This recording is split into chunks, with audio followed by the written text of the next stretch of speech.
4కి సంబంధించిన వివరణలు. 12 సెంటీమీటర్స్ 5 సెంటీమీటర్స్ భుజాలుగా గల దీర్ఘచతురస్రం యొక్క భుజాల మధ్య బిందువులను కలుపుగా ఏర్పడే పటం యొక్క వైశాల్యం.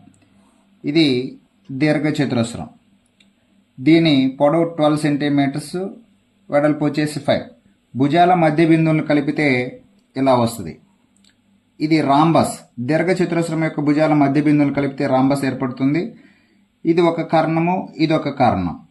ఈ పొడవు అనేది ఒక కర్ణం అవుతుంది, వెడల్పు అనేది ఒక కర్ణం. అంటే కర్ణాలు తెలిసిపోయినట్లే. రాంబస్ వైశాల్యం half d1 into d2. d1 12, d2 5. 2 1s 2 6 అంటే 30 చదరపు సెంటీమీటర్లు. 24 సెంటీమీటర్లు 7 సెంటీమీటర్ల భుజాలుగా గల దీర్ఘచతురస్రం యొక్క భుజాల మధ్య బిందువులు కలుపుగా ఏర్పడే పటం యొక్క చుట్టుకొలత. ఇప్పుడు సేమ్, ఇది దీర్ఘచతురస్రం. పొడవు వచ్చేసి 24 సెంటీమీటర్లు, వెడల్పు వచ్చేసి 7. దీని భుజాల మధ్య బిందువులు కలిపితే మనకు ఒక రాంబస్ ఏర్పడుతుంది. ఈ రాంబస్ యొక్క చుట్టుకొలత. ఇప్పుడు ఏ రకమైన చతుర్భుజంలో భుజాల మధ్య బిందువులను కలుపుగా లోపల ఏర్పడే పటం యొక్క చుట్టుకొలత అనేది ఈ వెలుపలి పటం యొక్క 2 కర్ణాల మొత్తానికి సమానం అయిపోతుంది. 2 కర్ణాల మొత్తానికి సమానం అయిపోతుంది. కాబట్టి ఇక్కడ 7, ఇది 24 అయితే ఈ కర్ణం వచ్చేసి 25 సెంటీమీటర్లు. దీర్ఘచతురస్రంలో 2 కర్ణాలు కూడా సమానం. కాబట్టి లోపల ఏర్పడిన పటం యొక్క చుట్టుకొలత అనేది 2 కర్ణాల మొత్తానికి సమానం, 50 సెంటీమీటర్లు. 2 దీర్ఘచతురస్రాల వైశాల్యాలు సమానమైన వాటి చుట్టుకొలతలు సమానము అన్నారు. ఇది కరెక్టా కాదని చెప్పాలి. 2 దీర్ఘచతురస్రాల వైశాల్యాలు సమానమయ్యే విధంగా కొలతలు తీసుకుంటాను. చూడండి, ఇప్పుడు 6 రెళ్ళ 12, 4 మూళ్ళ 12. ఈ కొలతలతో వైశాల్యము, ఈ కొలతలతో వైశాల్యం, రెండింటికి వైశాల్యాలు సమానం. వాటి చుట్టుకొలతలు కనుక్కుందాం. 2 ఇంటూ పొడవు ప్లస్ వెడల్పు 6 + 2 8, 8 2 16. ఈ కొలతలతో చుట్టుకొలత కనుక్కుంటే 2 ఇంటూ 4 + 3 7, 7 2 14. చుట్టుకొలతలు సమానం కావట్లేదు. కాబట్టి ఇది అసత్యమైన స్టేట్మెంట్. రాంబస్ కర్ణాల నిష్పత్తి 3:4 మరియు వాటి వైశాల్యం. అయితే చుట్టుకొలత 20 అవుతుంది. ఇది కరెక్టా కాదని చెప్పాలి మనం. కర్ణాలు ఇలా నిష్పత్తి ఇచ్చేసినప్పుడు మొదటి కర్ణం 3x, ఇది 4x. వైశాల్యం ఇచ్చేశారు.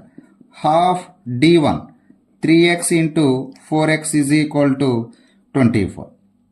2 1లు 2 రెళ్ళు, 3 రెళ్ళు 6, 6 4 24. x ఇంటూ x 4 కాబట్టి x వచ్చేసి 2 అవుతుంది. అప్పుడు మొదటి కర్ణం 3x 3 2 6, రెండవ కర్ణం ఏమవుతుంది 8 అవుతుంది. అయితే చుట్టుకొలత. ఇప్పుడు ఇది రాంబస్. రాంబస్ యొక్క కర్ణాలు లంబ సమద్వీకరణను చేసుకుంటాయి. ఈ మొత్తం కర్ణం 6 సెంటీమీటర్స్ అయితే ఇది 3 అవుతుంది. ఇది మొత్తం 8 అయితే ఇది 4 అవుతుంది. ఇది లంబకోణ త్రిభుజం. పైథాగోరియన్ త్రికాల ప్రకారం 3 4 అయితే ఇది 5. భుజం 5 వచ్చేసింది. చుట్టుకొలత అనేది 4 ఇంటూ భుజం 4 5 20. కాబట్టి ఇది కరెక్ట్, ఇది సత్యము, ఇది అసత్యము, ఇది సత్యము. నెక్స్ట్, దీర్ఘచతురస్రం యొక్క చుట్టుకొలత 28 సెంటీమీటర్లు, కర్ణం 10 సెంటీమీటర్లు అయిన దాని వైశాల్యం.